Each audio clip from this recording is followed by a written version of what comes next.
Now, Professor Mazurkiewicz, so would you be so kind from famous university, be so kind to share your thoughts on that, please? Thank you for the invitation.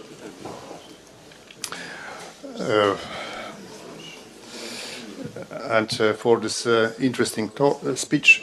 In my understanding, certainly there is a challenge that the person of Robert Schuman is not very well known, but especially his thoughts. So we have seen already that there are at least two different trends of interpretation. And that's one thing. The second thing is that you can approach the EU, the challenge concerning the current state of the EU, or from this theoretical point of view, taking some ideas and thoughts from also Robert Schuman, or looking on different theories of European integration, which are launched today. On the other hand, there is, and this was mentioned, also this empirical challenge. So if the Great Britain is leaving the EU, the question is why? And you can put the question this way: how should be reorganize the EU that Great Britain could remain?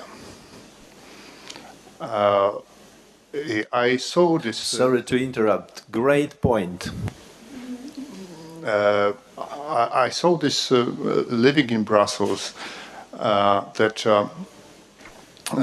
in different negotiations on different issues in the European Council, so that the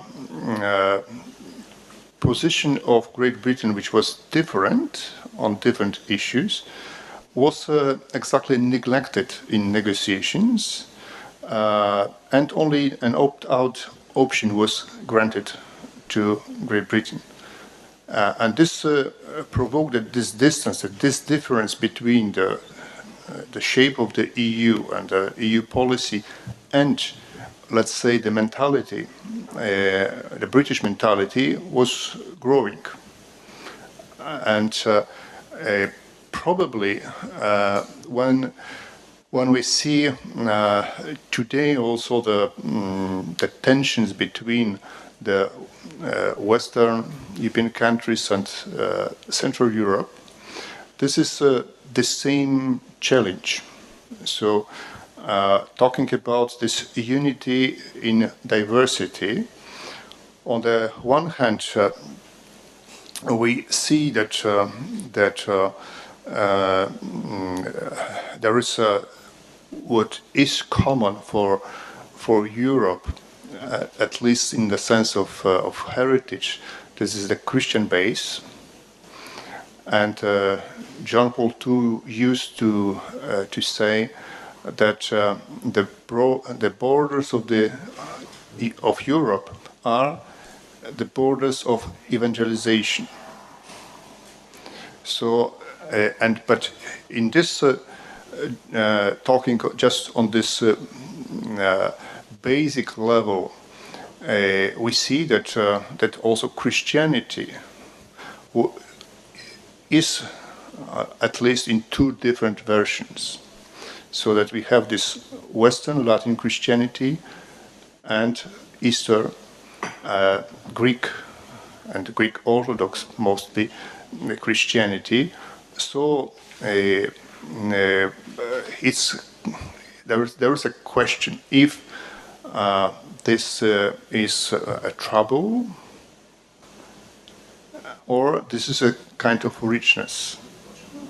So that there are two different ways of being European. And if we would like to have access to the whole richness of the European culture, European heritage. So we should learn how to live in this dialogue between those two parts of Europe. Dialogue means also respect. Then there is this question concerning the mosaic of nationalities in Europe. So this is also a challenge. But since the beginning of the European integration, you have two different approaches. One you can say that this is an attempt to construct Europe of homelands or of the nations. On the other hand, this federal tendency with the idea that nations, as also nation states, that's a new phenomenon in the history of Europe and a kind of new myth which is organizing people in Europe. And as this is a social construct, so you have to consider the very existence of these national identities, but also you are able to reconstruct those communities and to replace this, what we are calling historical nations, by a new European cosmopolitan nation.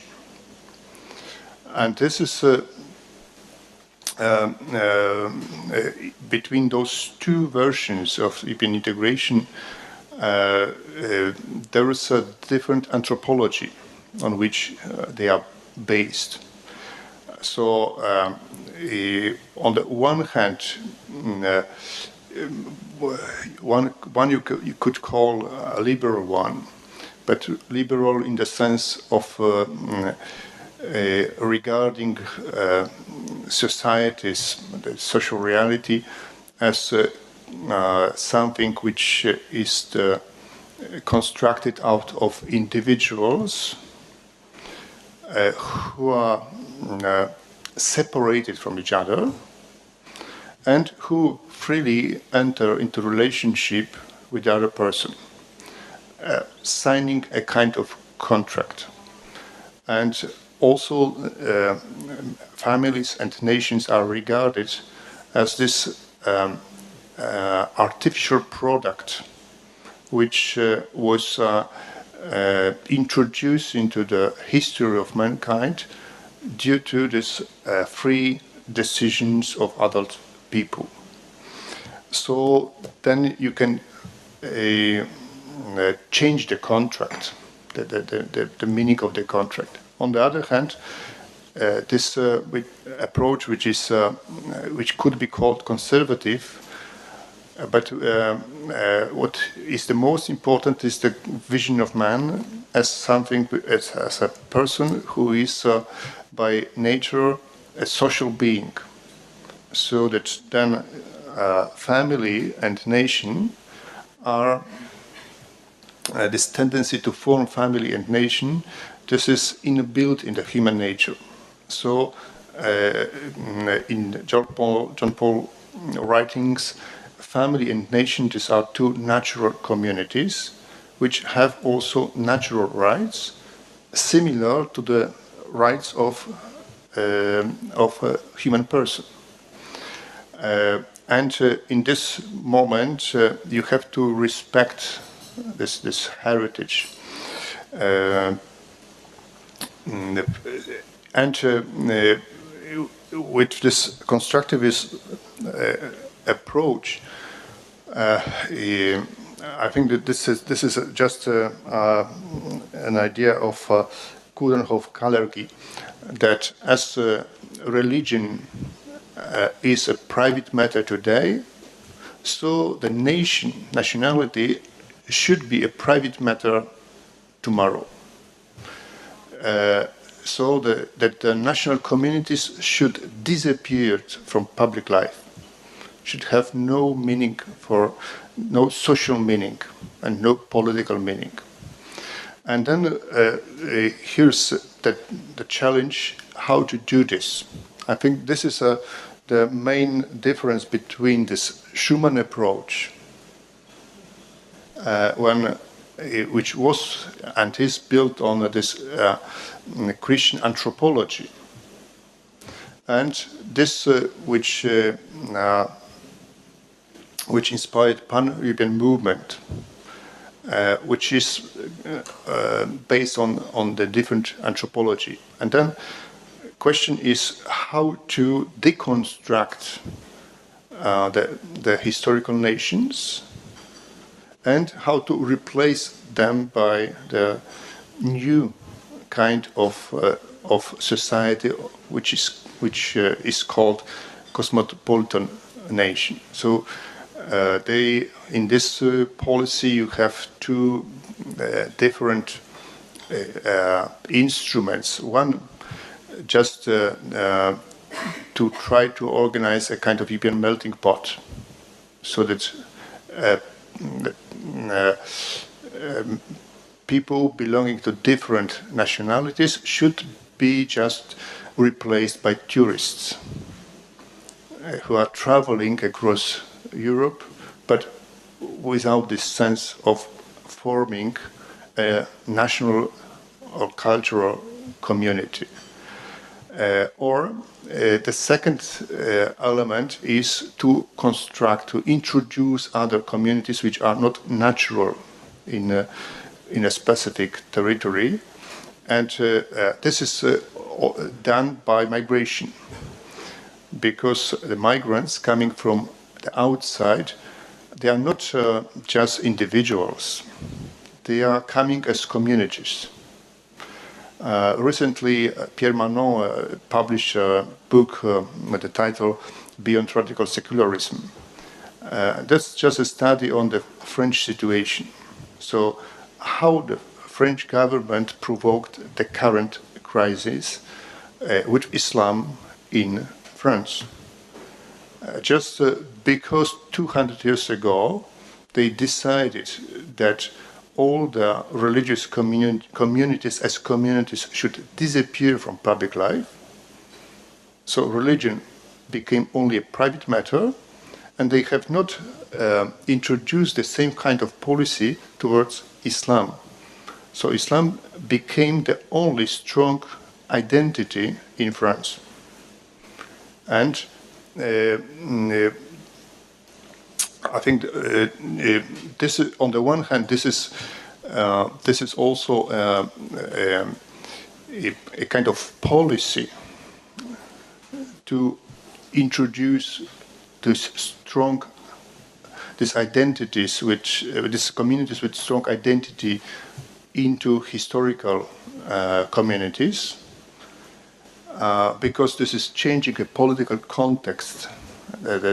Changing the sense of community, of national community, but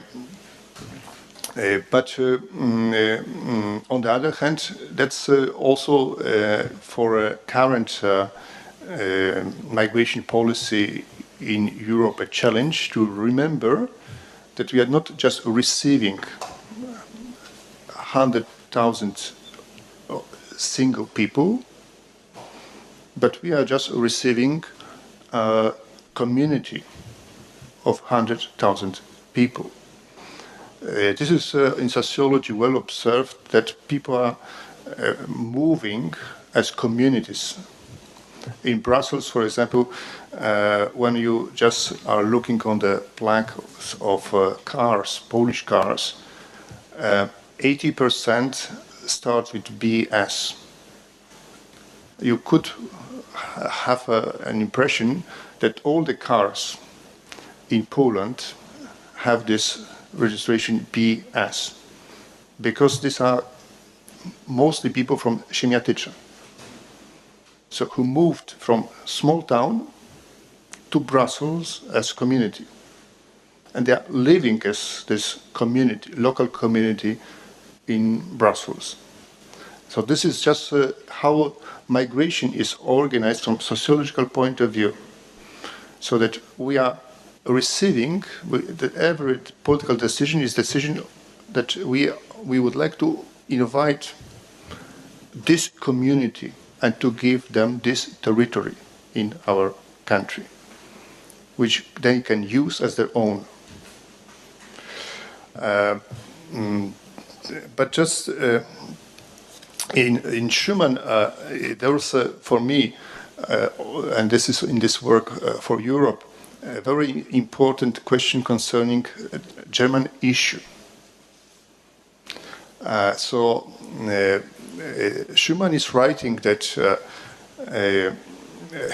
Germany is a country which is, or a nation which is too big for Europe, and that the European problem is how to deal with Germany.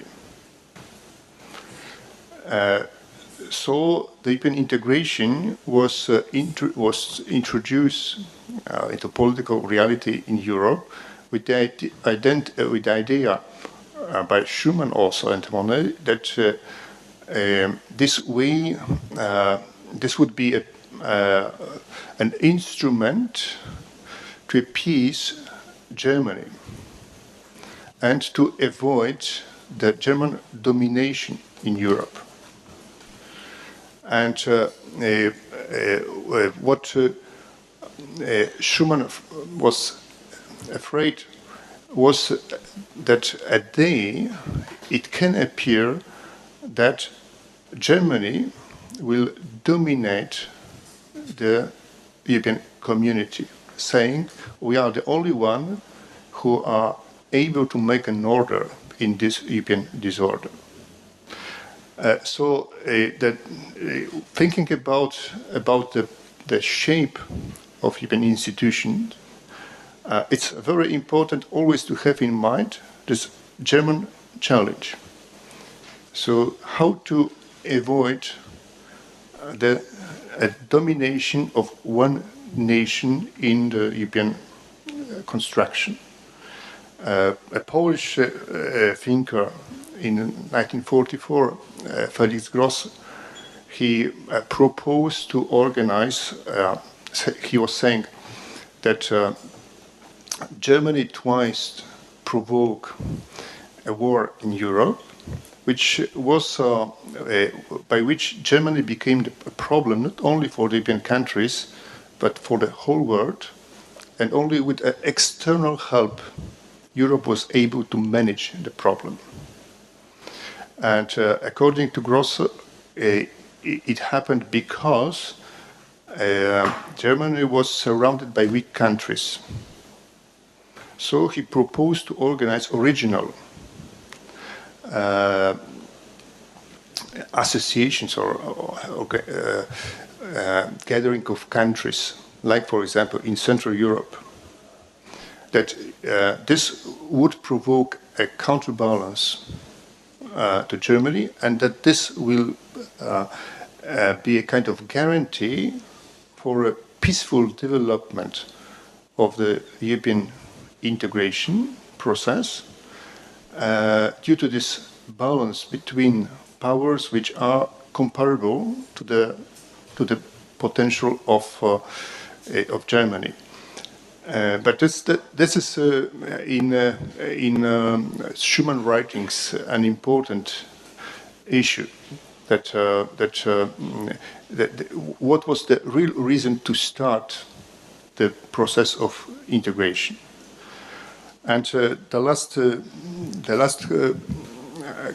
idea is the question that EU integration is not the only one, the first process of integration in Europe. And we lived in the Soviet Union zone. In Russian European Union, the name is Evropský Soyuz. So that's exactly the same word.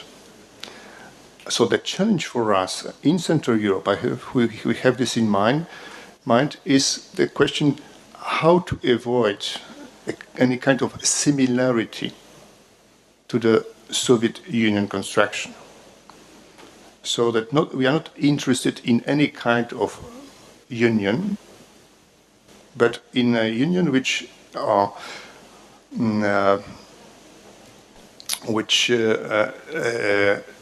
should be in the very nature different from this proposed by the Russians. That, I think, the question of nationalities, that's one of these differences.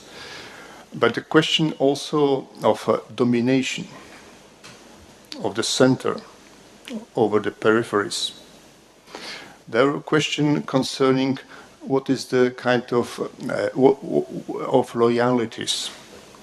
So if people and politicians should be loyal to their member states and to their own nations, or they should be a transfer of loyalties from the capitals to the capital.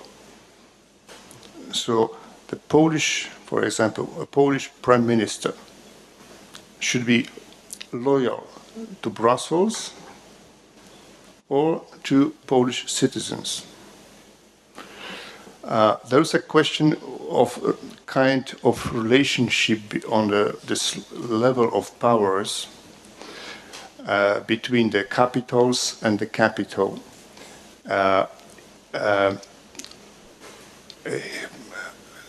Is this based on fear and on punishment, so that the center can use different political and legal instruments and financial to impose on countries their own decisions? That's exactly how the Soviet Union worked.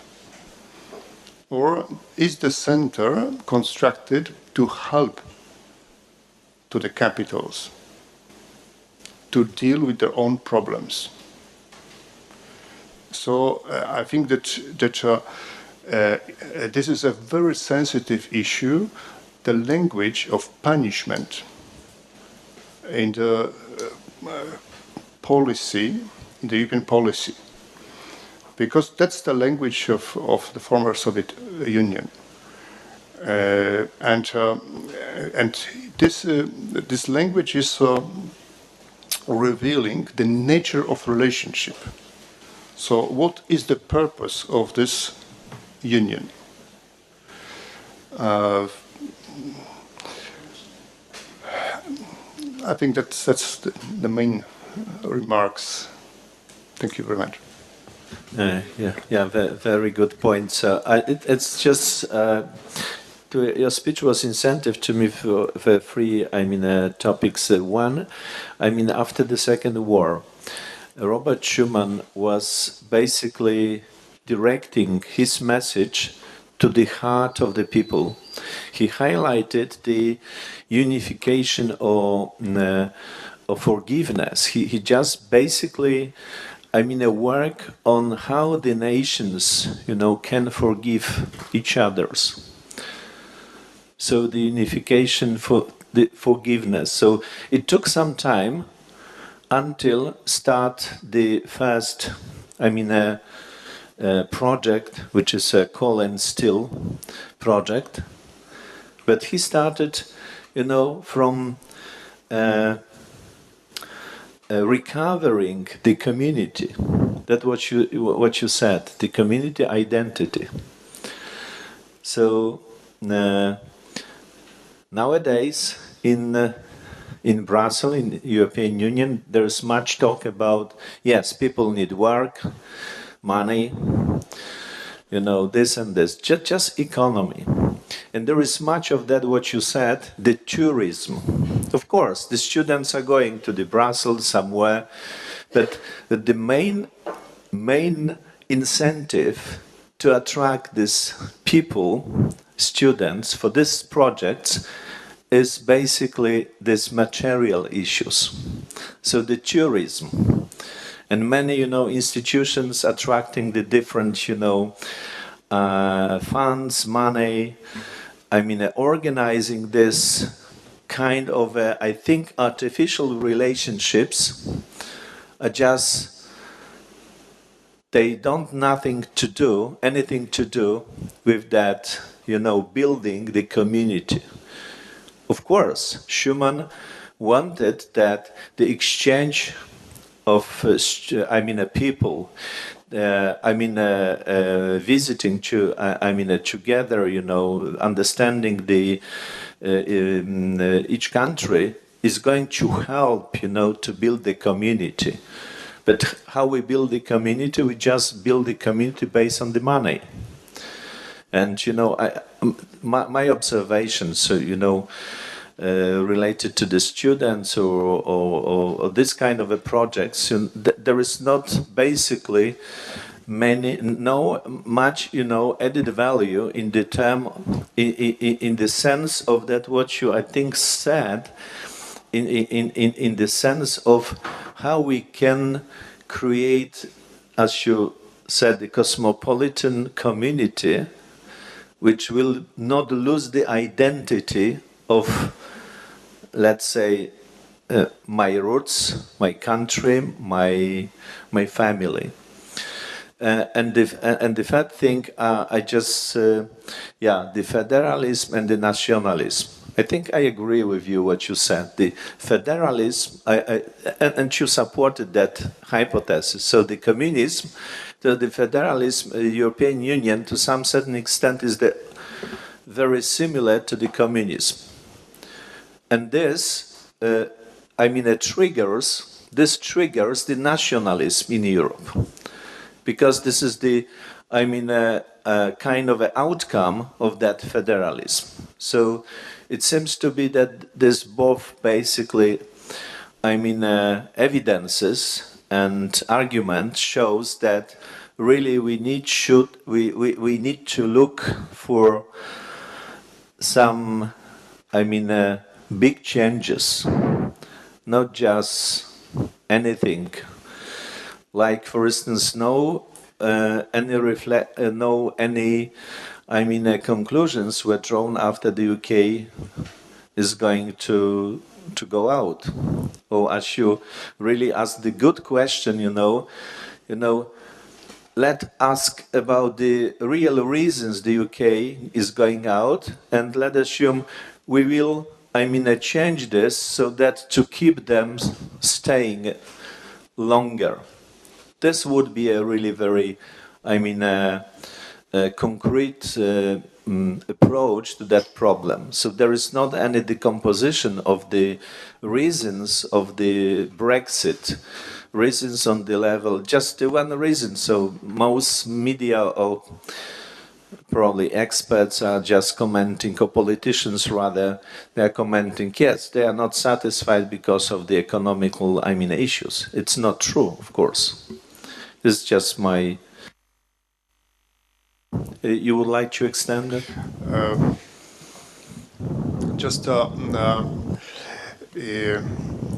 Concerning the Great Britain, you see, I followed the negotiations on Working Time Directive. French government proposed a maximum weekly working time, 35 hours per week. The Brits, they proposed 72. But the message was that the contract should be out of the competence of the Commission. So that not that they proposed that in Great Britain people should work 72 hours, but with such a limit, there will be no competence to control the contracts in Great Britain. And that's it's quite for sure that I heard an argument that if we will cancel 60% of the EU law, the EU will become effective. So that there was a need for a kind of light Europe, light European bureaucracy. But the main challenge here is the very acceptance of existing differences between countries and cultures in Europe, in this sense that if the Greeks, they have problems, this is not a good argument to expel them from the Union, just because they are not able to organize economy as in Germany. So what should be the model of economy also that will be able to cover all the member states?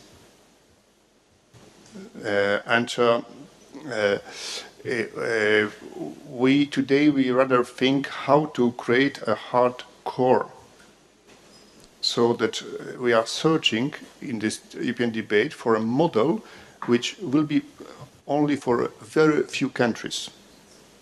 So, for example, concerning the debate on the crisis of Eurozone, there was a proposal that in the Eurozone should remain only 9 countries, because the euro is a construct which is compatible only with the model in 9 European countries.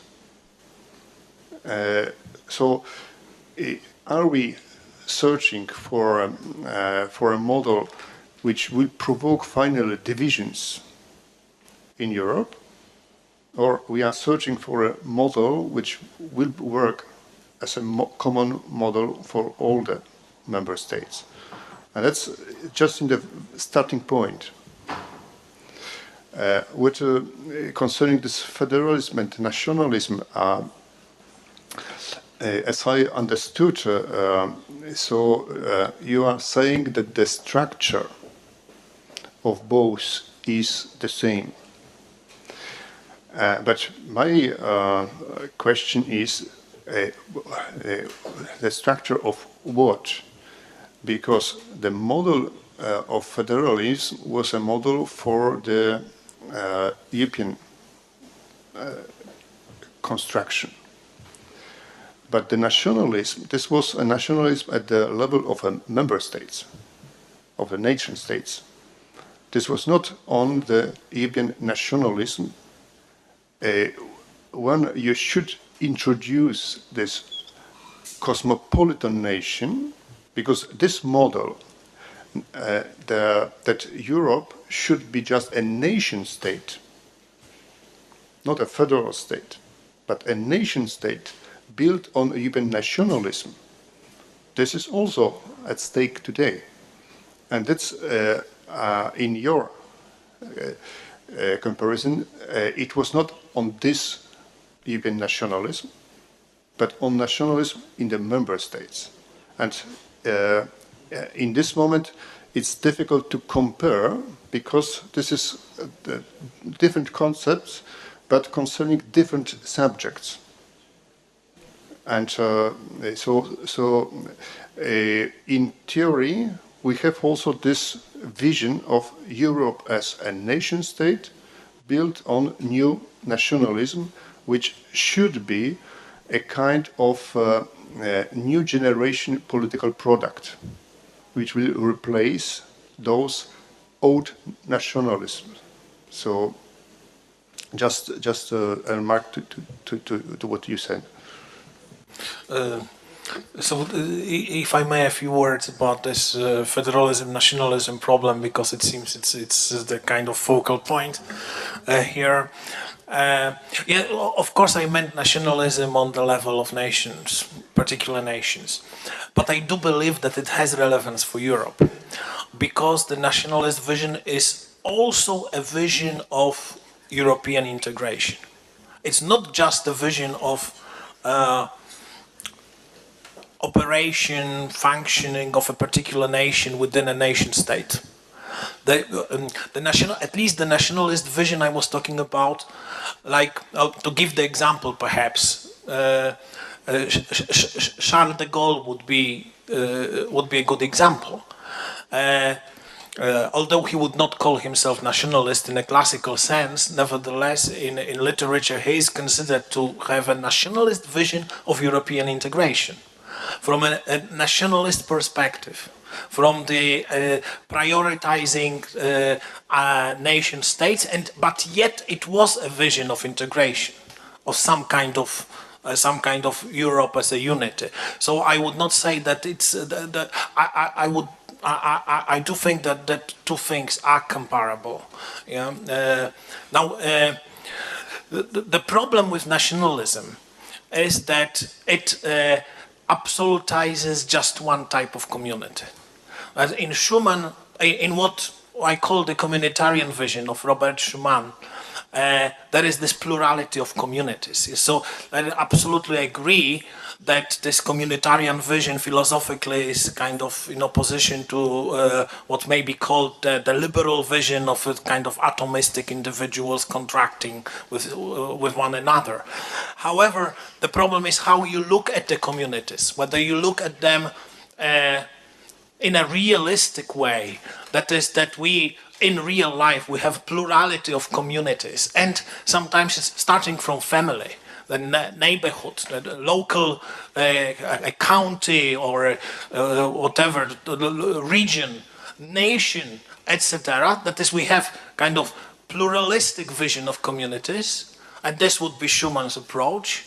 Yes, but giving respect and considering a nation as a very important source of identity and a natural community going back, but not absolutizing a nation as just one community which has which is given kind of priority over others, absolute priority, or sometimes even at the expense of other communities, because we know that, for example, in a very radical nationalist vision, a family may suffer. Yes, a basic community as a family may be a victim of a kind of this radical nationalist approach. Now, the interpretation. A few things about the interpretation of the great debate whether Schuman was a federalist or not. I think it's a great idea to have a kind of public debate of our institute with the foundation of Robert Schuman. It would be fascinating whether Schuman was a federalist or not a federalist. And it's for a longer discussion, so just a few points. Yes, Robert Schuman used the term for the European Federation. He tended to use this phrase very early, like in the Schuman Declaration of 1950. But later, he clearly abandoned the usage of this. In his book, in his testament, we don't have the term used even once. If we have it used, he rejects the idea. He believes it's a premature idea and dangerous at this stage of the development of Europe. So this was his conclusion after the result of a kind of observation how the integration process goes on and the frustrations with the integration process and the drawbacks and he was pragmatic, prudent in his approach, and clearly he rejects the idea of at least immediate establishment of the federation in his testament. And I don't want to give quotations because it's for the debate. Would be great for the debate, but we can substantiate it strongly with the strong evidence. But the second thing is, when I was talking about the federalist vision, I was not, and I emphasized it at the very beginning, I was not talking just about institutions, just about a federal form of government. I was talking about a certain vision, about philosophy, about idea, what Professor Mazurkiewicz also was talking about. Behind the federalist vision is not just a mere way of organizing the government, European governments, of creating a federal state. It's a certain vision which embodies secularism, cosmopolitanism, and all the things, limited understanding or oligarchical understanding of democracy, etc. And clearly, in this sense, Schuman was not a federalist. The father of European federalism is Altiero Spinelli, and in his the Federalist Manifesto, the Ventotene Manifesto, is not just the advocation of creating a federal government. It's ideological manifesto of secularism, of certain radical progressive neo-Marxist ideology. Yes, so which Spinelli believed was part and parcel of federalism, of the federal government in Europe, or introducing federal government. So we cannot separate these two things. We just cannot find one word in Schumann's speech or in Schumann's writing federation and conclude that he was a federalist, because you have to put it in context, in the context what federalism or the federalist vision means and what it meant from the very beginning, from the initiators of the federalist vision. Okay, so just it's of course it would be fantastic debate for 1 hour or perhaps a topic of another meeting. Just a few points on this. Yeah, thank you. So we have in our audience the Miriam Shadet, president of the Estera Foundation. So Miriam, be so kind, the floor is yours. We will go, at this session up to the lunch,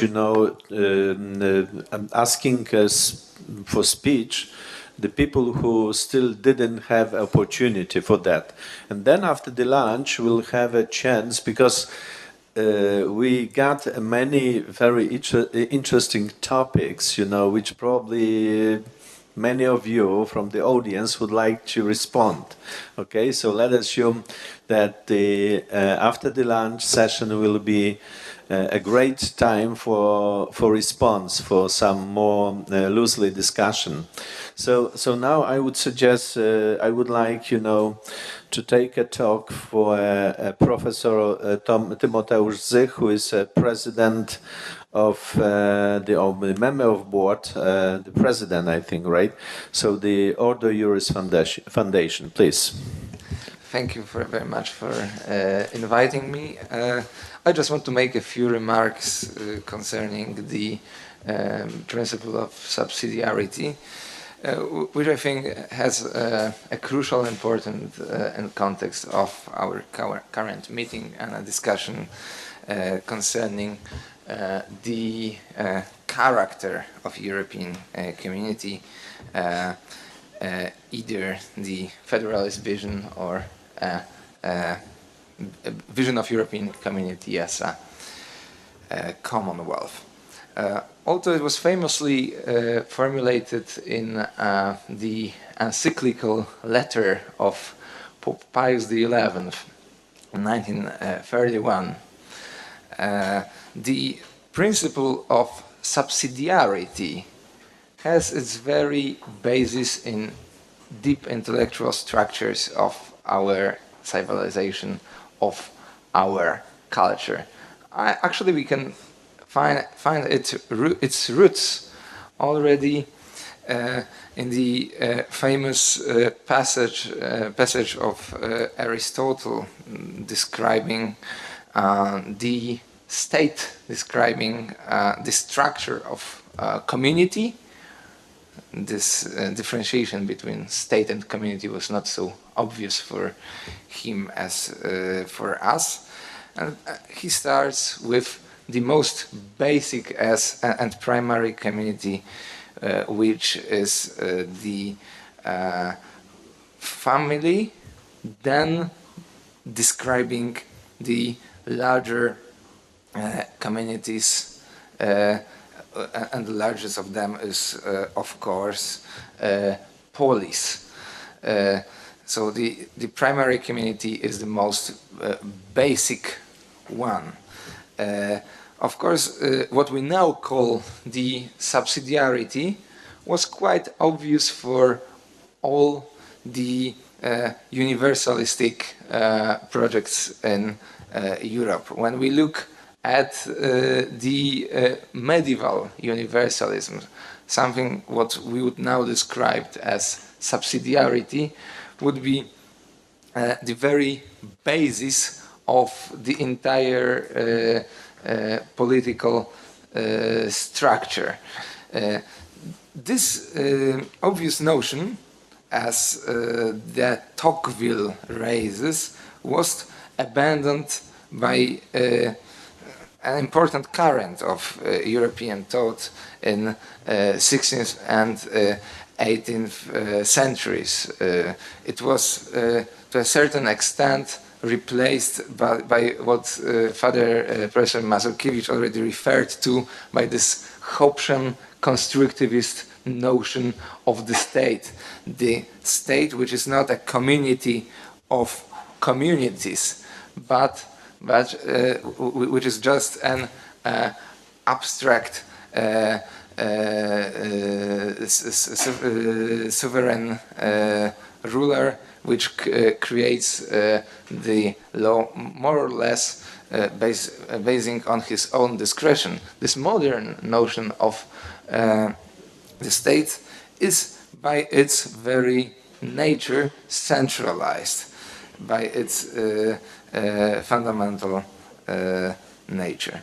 So right now, when we speak about the European Union, we are all aware that this principle of subsidiarity is expressly included in the Treaty of European Union and also in so-called Protocol on Subsidiarity, and is considered one of the very basic principles of EU law, at least since 1992, since the Treaty of Maastricht was signed, but actually it already appeared in other documents in the 1980s.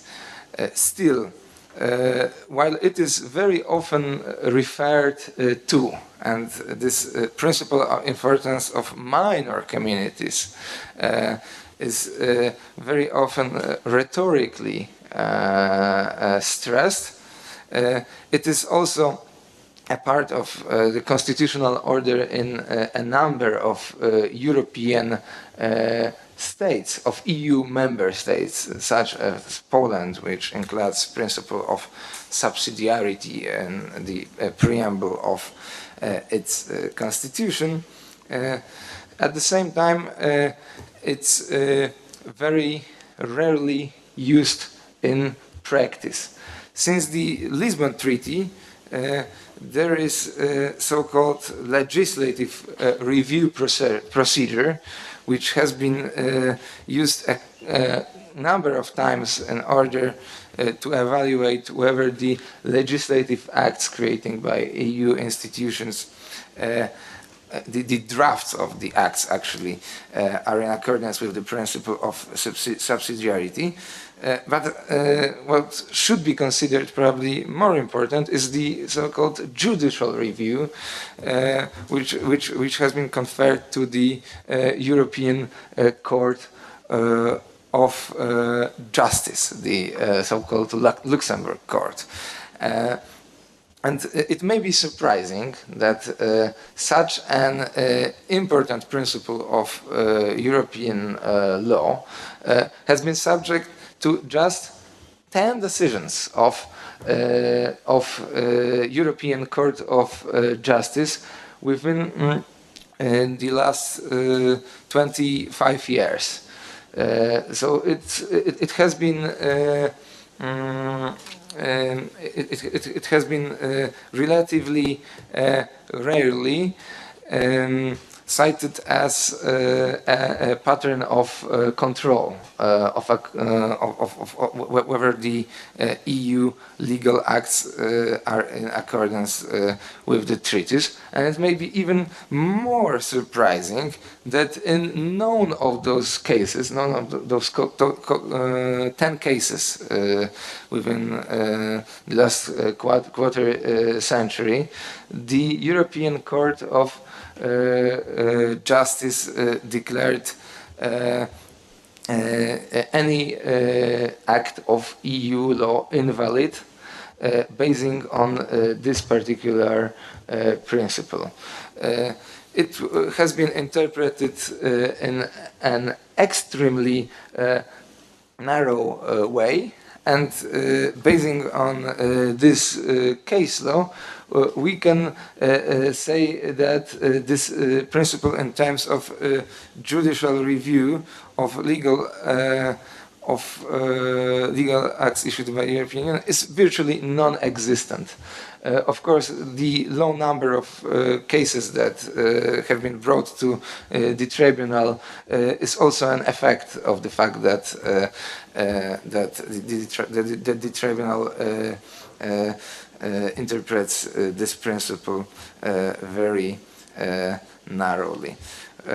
Right now, when we speak about the reflection, or actually the lack of reflection concerning the structure and the law of European Union after the Brexit,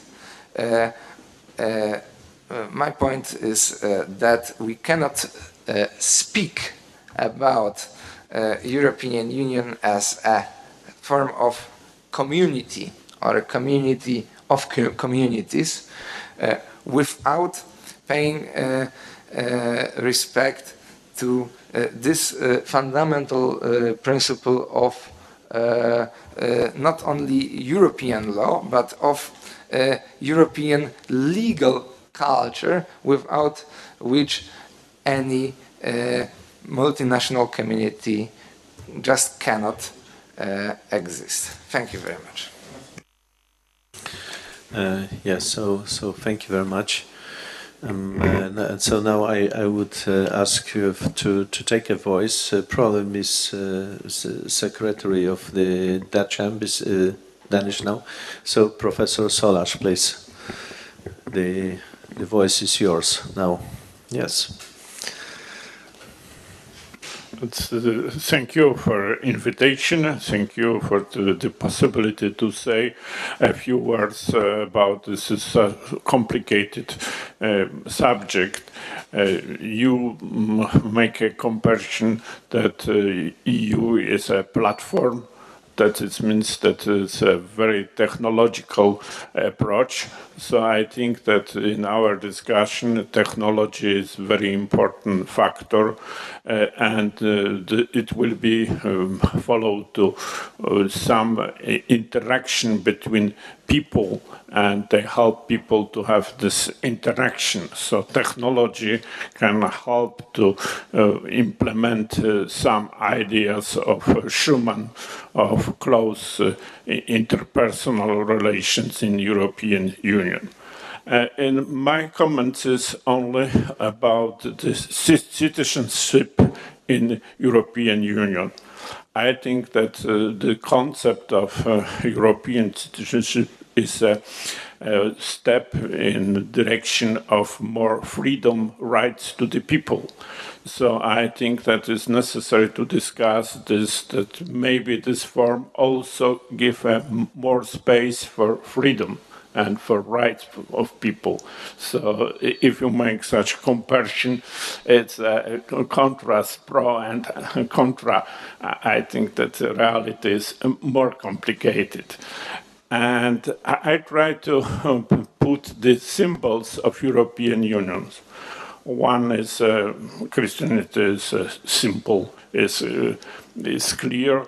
The second is states symbols. It's also clear. It's euro as a common money, which is to this Commonwealth one money. This is also clear, and I have a problem with the democracy. What is the symbol of democracy? What kind of symbol we can use? Maybe Mazowiecki symbol of winning over communism, maybe other. But as you see, we don't have in the culture the concept of common democracy. So it means that democracy is so complicated a symbol that we don't know how to use this.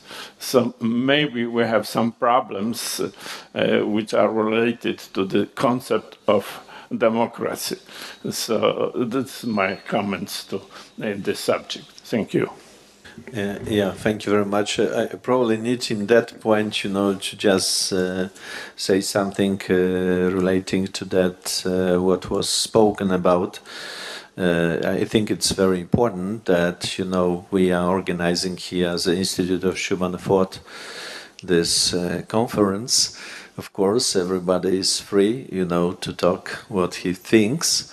But I would like to highlight regarding the Miriam speech, that, we need to distinguish between, the extremism, which is coming from, some, societies related to the Islam. Like, for instance, many leaders which were in the circle of Hitler, they were in the past they were Christian, right? So I think it's very important to not to leave the basically feeling, that we are not distinguishing between the people which are trying to think they are believers of Islam, but they don't, because they do the wrong things. So let me express this. This is not the point to start the discussion about that, okay? So this is not for the discussion, but just to highlight that we respect all the religions where the people basically live in peace, and they, respect the peace. I just, one thing, very important thing, we are organizers. Institute of Human Thought is organizer of the Christmas Eve Without Borders. So we organized that, last year in December, as you know, the Polish tradition, very great tradition. And we got the idea that many students, especially students, we started from the students, they do not go back to the families for the Christmas Eve, right? So we got the idea, let's, ask them, invite them to our Polish families, just so that they are not lonely during that time. And could you imagine, this was the idea my friend Richard, show up, please. Yeah, this is the author of that idea. And, we just created a website, right? And through the website, and many of my students, some of them who are sitting here, they were engaged in that project. So in the project took part, the people, students from Warsaw and Łódź and some other parts of Poland. And could you imagine it? Around a few hundred people together, families and the students, they were engaged in that project. So what do we get as an outcome? They were students from many parts of the globe. They were from Asia, Japan, India, from Europe, everywhere. And they were people from many religions, as well they were Muslims. One of the Muslim, there were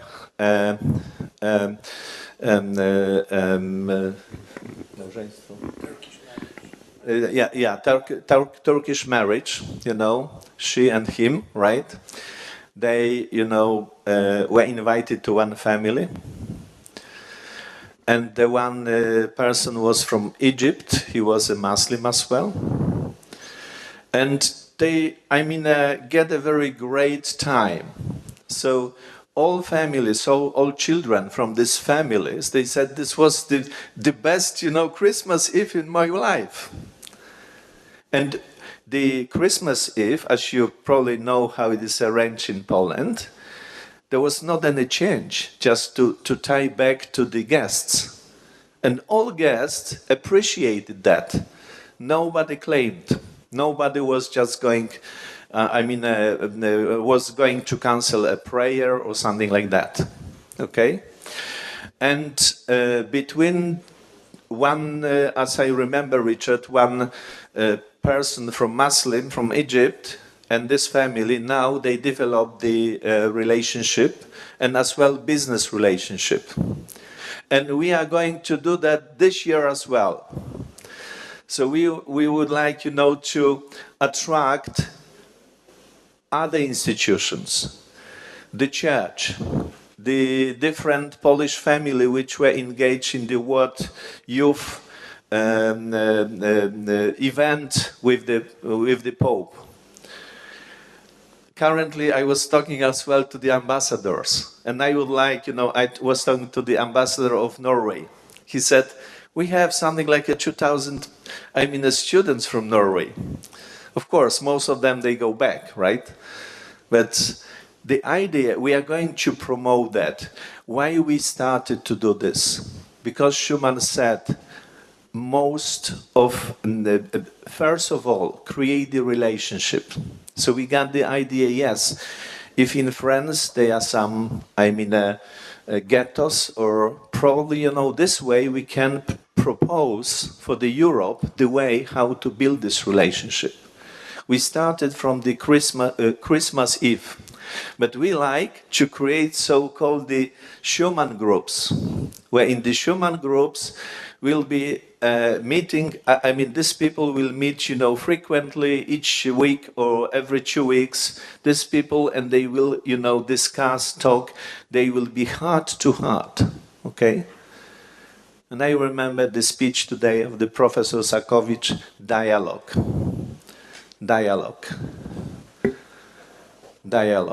Up to the death. This is the very last second you can forgive for somebody, or somebody can forgive for you. That's what teach us God, our Jesus, right? These guys, two, that were close to the Jesus, one of them became a first saint, okay? First saint.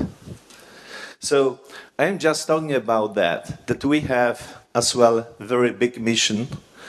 And as the Institute of Schumann thought, Schumann's groups, and the Schumann, himself, he was in the place where he got many, enemies, people attacking him and so on. It's not easy. This is painful. But to go through take this mission, it should be painful. It cannot be light thing, easy thing, okay? So, just probably this was a very good point to share with you this Christmas Eve, and then probably we invite you to promote that idea. If I can add one thing about this Christmas Eve project, because it is important in the context of the whole discussion. Okay, what was important in the whole project?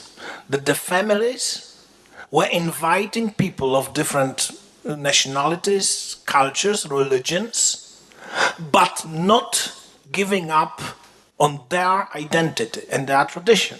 So in the religious homes, there was the prayer, the reading of the gospel, and so they behaved, they fully accepted their identity, they did not give up on their identity in order not to, how it's popular nowadays, offend the guests. And the guests were not offended. They were grateful for that, because they can.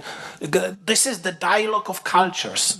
And this is this communitarian approach of Schumann. Yes, because this is a very practical thing. Yes, in the federalist approach would be, oh, let's not offend our guests, so let's forget about the prayer or the reading of the gospel. Okay, that would be okay, simplifying somewhat the federalist approach. The Schumann's approach is, yes, we are open, we want dialogue, we want exchange, cultural, religious exchange, but each side accepts their identity, does not hide their identity. We can. This is the real meeting of cultures. This is the real dialogue. Yes. And the nationalist perspective would be, of course, that we don't want such dialogue. Yes, we are closed to the meeting. Yes, so this Christmas Eve project clearly shows in practical way how these abstract, perhaps, visions differ in practice when they are applied in specific reality of relations. Yes. So, just one sentence. One of the students from India, two students who were attending, this Christmas Eve in December, just at the end of January this year, he approached me asking, Professor, where is going to be the next Christmas Eve? We are already, interested to be so quickly as possible. They were probably not fully aware that this is just a once a year. Okay, okay. So now I would like Dr. Horbaczewski for your speech, please.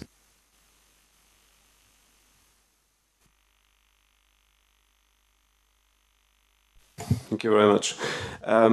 Thank you very much, Mr. Professor, for inviting all of us. I think that it was very important, especially in these days when we do not know if European Union is ready to break, because I don't think it's going to break. Great Britain is not necessarily to leave European Union. You have mentioned that it's a great point that someone was mentioned, I don't know, Professor Mazurkiewicz or someone else, that not necessarily maybe UK would remain in European Union. So still, the European Union is the idea to be in place, and the question is, should we look at it as something to, let's say, to repair, to just have it to be delivered to the God for a repair? Maybe it's just enough to take it, to go to God and say, please look at it and try to repair it, try to do something with it. Because nothing else is now in place. Nothing else. We don't have anything else in place available. So the question is, should we really be in a position to neglect completely the European Union, or to try and look at it and just to think about it? I think the best ideas, the best background was described by Professor Mazurkiewicz, the history of the ideas in Europe. I think this is something to be very much underlined.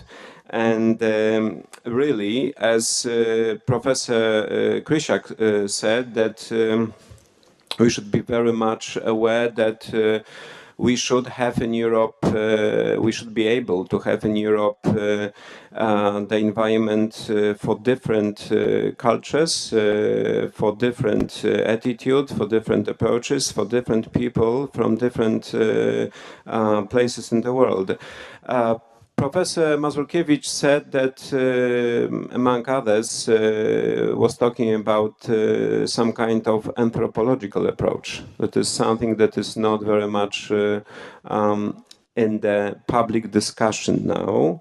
And the history of, I would say, different nations of Europe.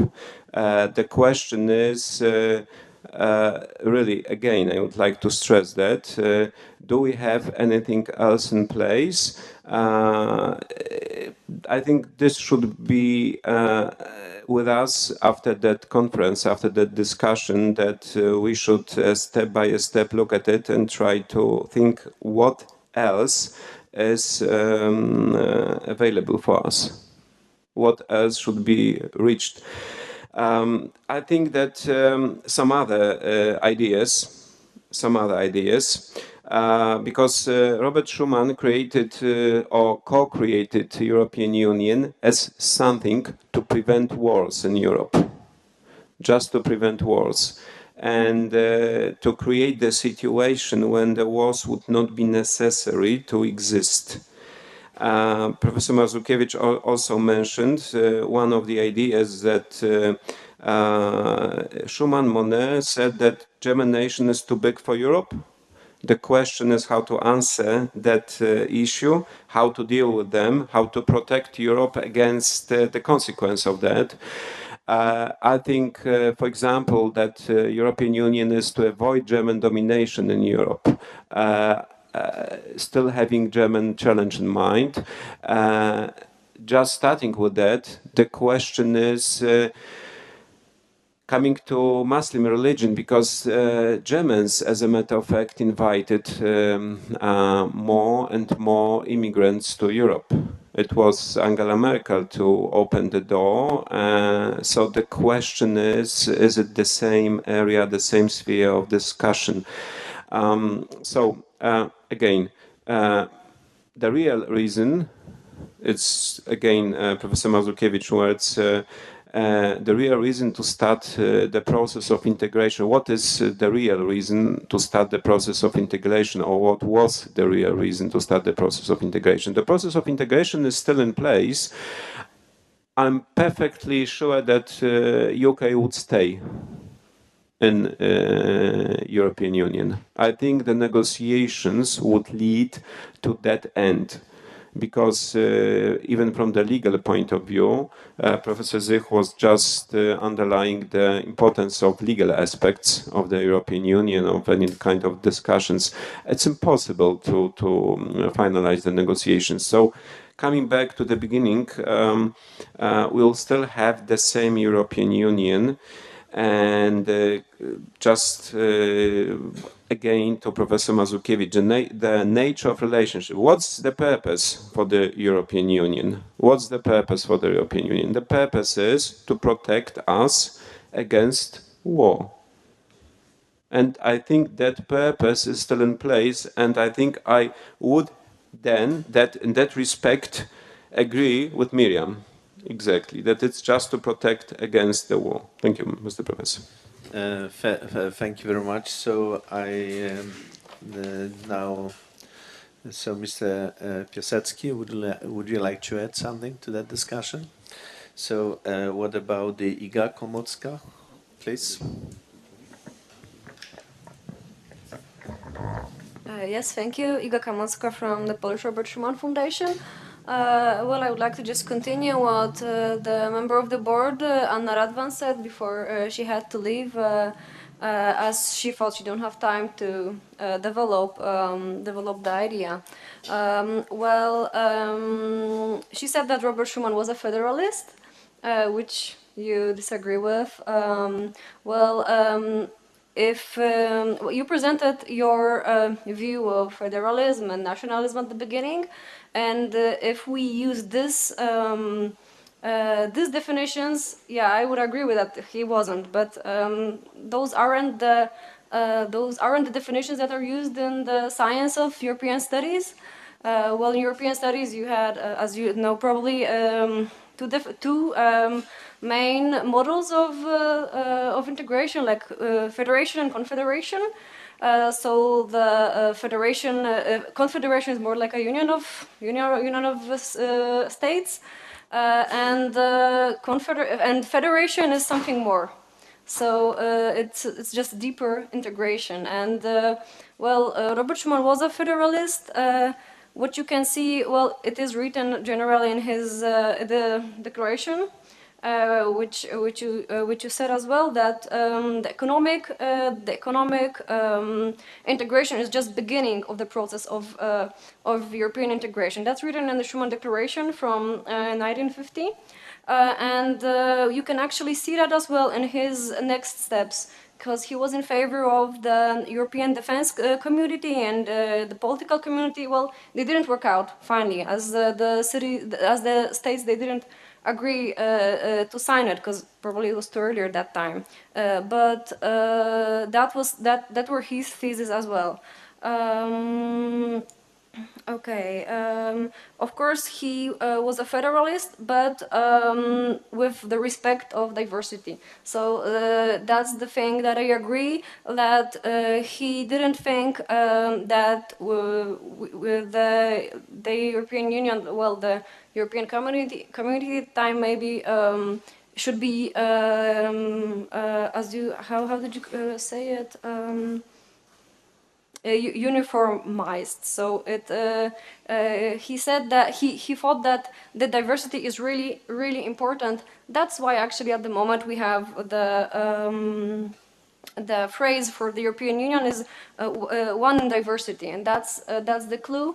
Well, the thoughts of Robert Schuman are written in our book. This is the book that we released 2 years ago. It's free of charge. We have some of these books, not much, but few of them we have, and we can share with you. So you can read more. There are articles written by different persons, for example, by Professor Geremek, Professor Czachur. So there are articles devoted to the thoughts of Robert Schuman. So if anyone is interested in that, I could leave my card, or you can give me your card. I could send it to you. Yes, and just to underline that, we mean Robert Schuman as a federalist, not as the ideological version that you presented, but the federation understood as it is in the European studies, without the ideological background as you presented today. Thank you. Yeah, thank you very much for that voice. It's something, we think in Institute of Schumann's Thought and in the group of Schumann. So just we started to work a year ago, and now there is around 300 or 400 people around Poland engaged in the Schumann's group. Very fast, this society of Schumann, friends became a very big, And what is the reason and what we believe, we cannot, hesitating the Schumann, we cannot forget that he is still living. Of course, probably nobody believes that. Not nobody, but probably somebody don't believe in that. But we believe in that. If we hesitate, as Schumann, as a philosophy, as somebody who, generated philosophy and ideas, so we are not going to be successful. The success of the Schumann after the Second War was that he, engaged people in the real heart-to-heart relationships. This Christmas Eve without borders is that kind of a real application of that theory we are talking about. And there is not the issue to discuss what you think, what I think, what you think.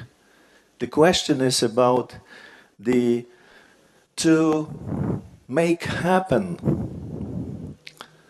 How we can make happen this? If we like to consider the Schumann ideas to make happen, we need to be in the relationship with him. Personal relationship. And that is what the Schumann groups are moving. What the Schumann's group believe, So some from the biographers said, you can take Schumann in full or nothing. Otherwise, you will create something, some creature, something which is nobody able to be, able to implement something what will be just a part of a theory, philosophy, which will be not, working. And this is something which we are taking Schumann as well as believers, as a Christians. But we don't approach that to apply the Schumann's value, you need to be believer.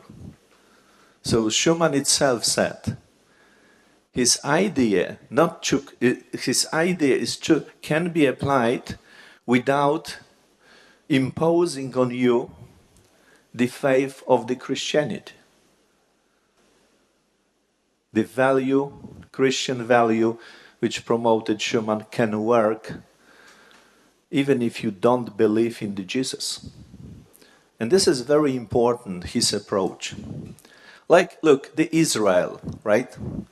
According to statistics, in Israel is probably 60% not believers. But all of them, they are based on the Bible, a culture, history. So they, and nobody have any problems with that. They are, they have kind of an identity. And the freedom can happen. It doesn't impose a special, a prison on you, and so on and so on. So just I added this because this is a very important when we would like to develop the dialogue around Schumann.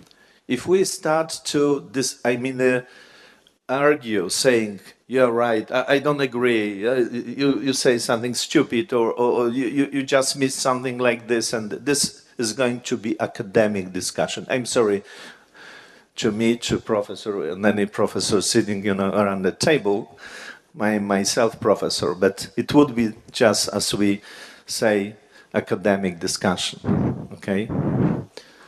So let's think in that terms, developing the dialogue around Schumann. Let's start thinking about the application. So some of the ideas is the Christmas Eve without borders. We have some other as well projects and proposals, and anybody who would like to join us will see, or probably you get some new ideas, right?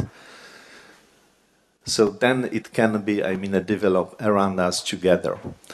And I am visiting slowly each ambassador, and we are picking together the ideas. We are going next, quarter, each quarter probably organize such a meetings, and these meetings are going next quarter to be, focused on the particular country. So, for instance, Institute of Schumann Thought organized with Danish embassy, and we will like to understand how Danish people are thinking, not the leaders, okay? We don't care what the leaders think, okay? We get today many nice speeches, Professor Mazurkiewicz and others, highlighting that you said about that, right? We need to understand, what people is, how people are thinking, what their needs, and the Brexit. We don't understand why the people, wanted to out or didn't want to go out, right? We don't understand because it's not the business for the leaders to show up the real reasons. That's the point. So, as I promise, now we start the lunch. You are invited. We have a much time for the lunch is here, just back the door, and we have for lunch. Let's say 30 minutes. Just utilize that for the discussion, and then we come back again to have some kind of a wrap-up session. Thank you very much.